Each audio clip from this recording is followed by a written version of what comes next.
Hi friends! If you're like me and you like to craft, I've got a really fun craft for Halloween that I'm going to make today. I've never done this before, so this is kind of an experiment. What you see here are the pieces that you're going to need to make this, and what it is it's going to be a starch ghost. I've always wanted to make one. They look really cool. They're really quick and simple, so we're going to see how it goes. These are the ingredients that you're going to need. So you need this Stay Flow starch, or you can use something else, but this is what I chose to use, so we're going to see if this works. It does say though that you use this for extra heavy, you want to use it undiluted. So that means I'm just going to go ahead and use that straight. So I poured it in this spray bottle here, which you'll probably need, unless you want to get your hands all soaked and sticky, which I don't. Then you'll need a plastic bottle, depending on whatever size you like. If you want to make a big ghost, of course you'd need a bigger bottle. Smaller ghost, you could use a little bottle. Then at the top for the head, just for the form, you're going to need either a styrofoam ball or something round that you can stick a wire into the styrofoam and then hold it in place. Now in order to do that with mine, I'll show you in a minute what I did. I used a different kind of a plastic container and a big styrofoam ball, and then I used the saran wrap to wrap it, and then I used packing tape just to keep it all together. So the other ingredients or other things that you're going to need will be a pair of scissors. You're going to need some kind of wire, kind of heavy gauge wire. I'm not sure what gauge this is, but something for the arms so that they can stick into the styrofoam and stay put when the cheesecloth goes over the top. So this is going to be about the cheesecloth that you would need. This one is 36 inches, 3 yards. And then you need some wire cutters. And black felt is for the eyes and the mouth if you'd like. So that's totally up to you, but let's get started. Okay, so this is my form that I made. As you can see, it's a big styrofoam ball. This is the size of my hand, so you're going to see about how big it is. And this is kind of like about a 12-inch high plastic container that had popcorn in it. And then these are just my wire arms. I just stuck inside a little bit lower than the middle of the face, so it sort of looks like arms coming out of his head, down at the bottom of his head. I just put a little curl on the end of it so it doesn't get poked through the cheesecloth. The cheesecloth that I got at Walmart, and it was in the craft section. And another thing I wanted to mention is I tried to do this outside, but obviously this is kind of top heavy. I don't really have anything to anchor it down. And it's kind of windy outside, so I wouldn't suggest doing this outside unless you have like a garage or something that you can use. And then if you're going to do it inside or out, you want to make sure that whatever surface you're working on, you're going to have spray starch on it. So I would suggest putting down a cloth first. Even plastic would work. So, okay, on to the next step. Okay, so here's my cheesecloth. I took it out of the package. It's really thin if you get it down to the last layer of it. It's really thin, so I doubled it over lengthwise. So you can see that's probably going to be enough the way that I've got it folded, just to go ahead and drape it over.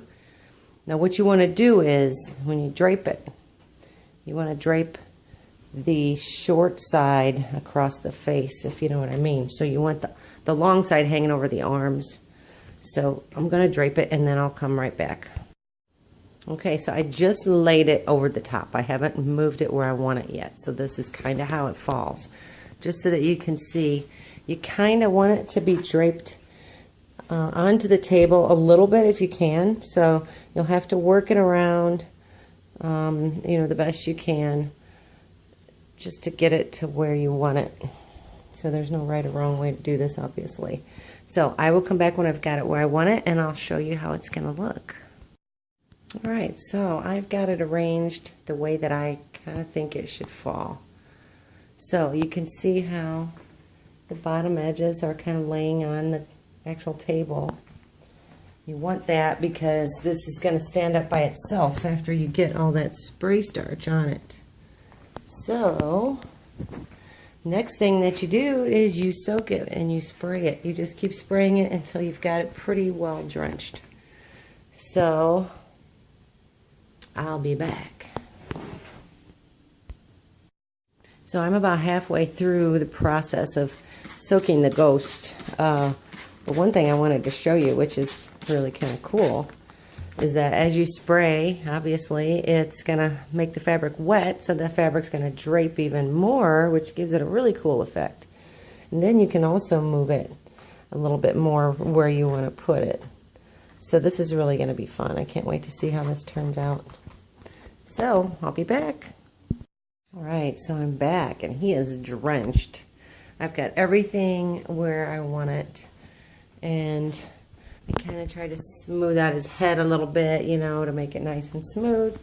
The reason for covering it, obviously, with plastic is because, you know, you don't want the starch and everything to stick to something that you want to keep or reuse again, like the styrofoam ball. So it's covered in plastic. The whole thing's covered in plastic, and I can use it again and again to make more ghosts. And I think they're really cute when they're finished. You can make a girl or you can make a boy. You could put like a little bow on its head. You could put a hat. The felt is for the eyes and the nose, or the eyes and the mouth, however you want to do it. You can make it spooky, you can make it cute. You could also spray it with glitter if you wanted, if you're into that kind of thing. I used, as far as my spray bottle, I used about half of this bottle, a little bit over half of this bottle of just straight starch. So they say you're supposed to let it dry overnight, but knowing that I'm very impatient, I'm going to use a hairdryer and see if I can get it to dry faster with a hairdryer. So I'll be back. Alright, so I'm back. That took about 20 minutes to blow dry this guy. So I used my Conair 1875 on high and on hot, and I just kept going around it. The part that takes the longest is the top of the head, obviously, because it's like, you know, right next to the plastic on the styrofoam. One thing I wanted to mention is that you may want to get an extension cord depending on how your setup is, because, you know, you're going to have to go all the way around the ghost because you can't move him, so you have to go around him. So I would suggest to get an extension cord. Also, another thing is I haven't taken this off the form yet, but you can see it's kind of stuck. So I'm going to have to go underneath and just kind of pull it away, but it should be okay. I might have to get the hairdryer out again just to make sure. So I'm going to come back when I get that done, but what I'd like to do is take a break and make a clay bow, because I like my polymer clay that I bake, and I think I'm going to make it a she, and I'm going to make her a little purple bow for the side of her head. And I also thought about getting some fake eyelashes. I think I have some left over from Halloween that I never used, and I might put some fake eyelashes after I do the felt on the eyes. So we'll see how that comes out, and I'll be back. Alright, I'm back, and my little ghost looks pretty cute. What I did was I found some little beads that I had that have like a little line in the middle. So I used those for her pupils. And I cut the felt, of course. I glued that on first, and then I took those little eyelashes and I hot glued those on. They're not perfect, but that's okay. I'll fix that. And then I made this cute little bow out of polymer clay, and I baked it, and then I glossed it, and then I just hot glued that on here too. So she looks pretty cute. So I'm going to take her off of the form now and see if she stands up by herself. I hope so. So I'll be right back. Okay, so I'm back. Okay, so I took her off the form. She does stand freely, which is cool. Looks pretty neat all the way around, and when it gets dark, I'll put a tea light candle underneath. Of course, not a real one, but just one of those electric battery operated ones. But the thing is that that polymer clay ribbon that I made is a little too heavy for her head. She's got a sunken head, as you can see there. So I'm going to have to rethink this portion, and I don't want to ruin it, so I'll be back. Okay, I'm back, and the problem is solved.